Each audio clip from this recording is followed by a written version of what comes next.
Biar Ustaz explain malam ke-28 pasca Ramadan. Kita berada di penghujung Ramadan. Apa yang kita perlu bimbangi adalah apa yang bakal berlaku kepada kita selepas Ramadan dari segi ibadah. Puasa, perbudi objektifnya adalah untuk membentuk insan takwa.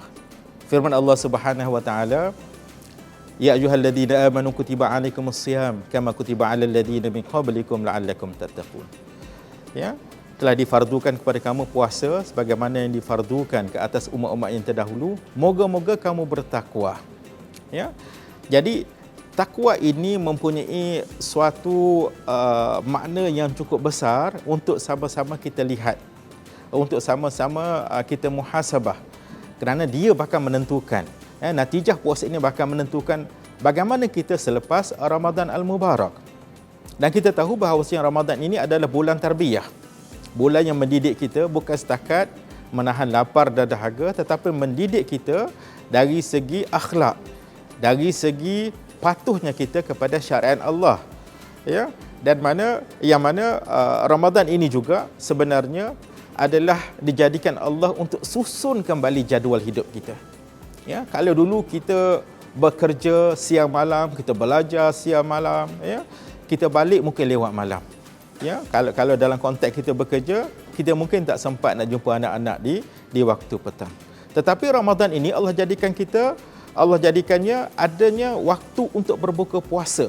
Maka berbondong-bondong kita balik awal ke rumah untuk sama-sama sampai awal, kemudian berbuka puasa, kemudian solat berjamaah bersama keluarga. Cantik Allah susun jadual kita kembali di bulan Ramadan. Ya. Dan di bulan Ramadan ini juga Allah jadikan waktu sahur. Ya. Waktu sahur ini mempunyai sifat yang cukup bagus di dalam mengatur jadual kita. Kalau sebelum Ramadan, mungkin kita bangun subuh 5 minit lagi dah nak habis waktu. Ya, sampai subuh gajah, subuh dinosaur dan sebagainya. Ya, akan tetapi di bulan Ramadan ini Allah jadikan waktu sahur. Yang pukul 4.30 kita semua dah bangun untuk makan sahur.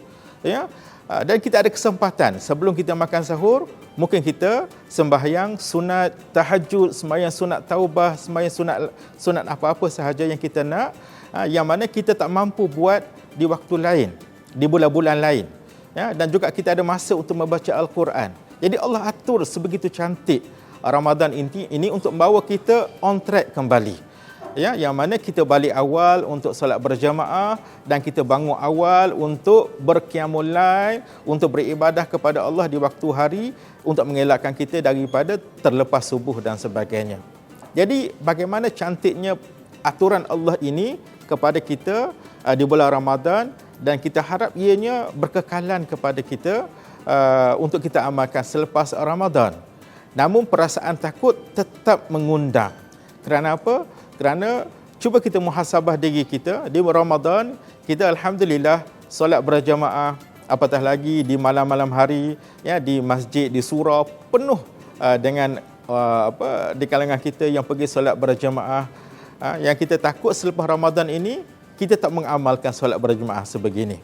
Ya, jadi muhasabah diri kita, dan cara terbaik untuk kita muhasabah diri kita adalah dengan kita melihat kembali apakah maksud takwa tersebut, kerana kita bimbang Ramadan yang kita lalui ini sia-sia, kita tak dapat objektif yang sebenar.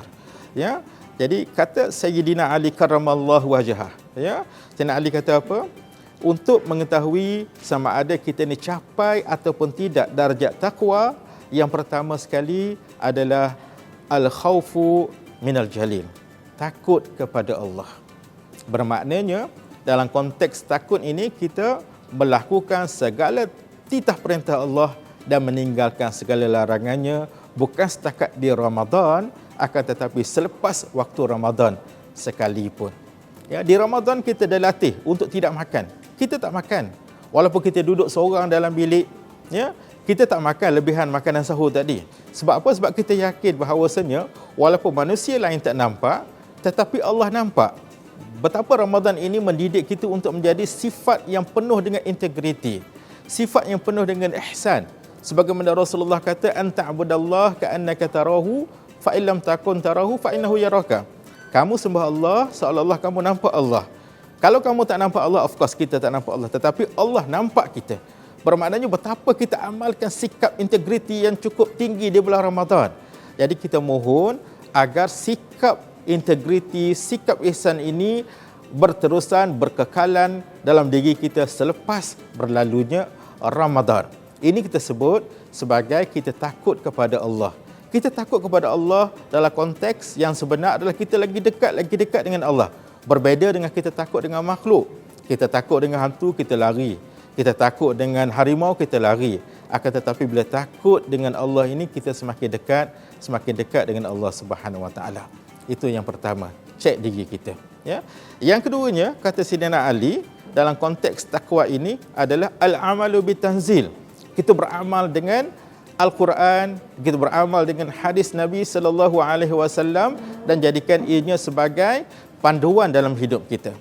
Bermaknanya kalau di Ramadan ini kita memang beramal dengan Al-Quran, kita memang beramal dengan hadis. Kita tak makan, kita tak minum, kita tak mengumpat, kita tidak melihat perkara-perkara yang tidak elok, kita tidak membuka aurat, kita tidak melanggar syariat-syariat Allah yang lain. Dan kita mengharapkan selepas Ramadan juga kita juga mengamalkan apa yang diturunkan oleh Allah menerusi wahyu ini, iaitu al-amalu bitanzil. Yang ketiganya, kata Sayyidina Ali, untuk menjadi penentu kepada kita ini menjadi insan yang bertakwa adalah ar-ridha bil qalil, iaitu redha dengan yang sedikit. Bermakna kita bukan menjadi seorang manusia yang tamak. Ya, Ramadan sepatutnya mengajar kita menjadi manusia yang sentiasa bersyukur dengan yang sedikit, tidak membazir, tidak berlebihan ataupun tidak tamak di dalam mencari laba dunia, kekayaan dunia.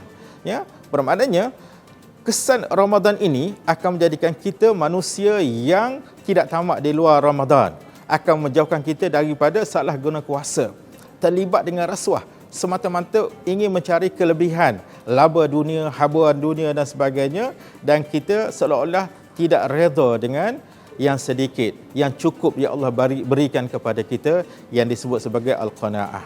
Ya, manakala yang keempat, kata Sayyidina Ali karramallahu wajhah, adalah al-isti'dad liyaumir rahil, iaitu kita bersedia untuk hari kematian dan menuju kepada Allah Subhanahu Wa Taala. Bermaknanya Ramadan ini sebenarnya menginsafkan kita, menjadikan jiwa kita khusyuk untuk kita memikirkan bahawasanya apakah persediaan kita selepas kita mati dan menuju kepada Allah Subhanahu Wa Taala. Jadi daripada keempat-empat yang dihuraikan oleh Sayyidina Ali karramallahu wajhah, iaitu takut kepada Allah, yang keduanya beramal dengan Al-Quran, As-Sunnah dan sebagainya daripada wahyu Allah Subhanahu Wa Taala, yang ketiganya redha dengan yang sedikit, dan yang keempatnya sentiasa siap siaga untuk hari kematian menuju Allah Subhanahu Wa Taala. Kalau ada keempat-empat ini, insya-Allah ianya akan menjadikan kita manusia yang bertakwa. Dan apabila kita dapat darjat takwa ini, insya-Allah pasca Ramadan, selepas Ramadan, kita akan menjadi manusia yang baik di sisi Allah, manusia yang sentiasa bersyukur dengan apa yang Allah berikan kepada kita, dan alhamdulillah insya-Allah kita akan menjadikan masyarakat sekeliling kita, bukan setakat diri kita, masyarakat di sekeliling kita juga aman, damai, harmoni dengan sifat-sifat takwa, kesan daripada Ramadan Al-Mubarak. Aku Mas Hamid itu. Wassalamualaikum warahmatullahi wabarakatuh.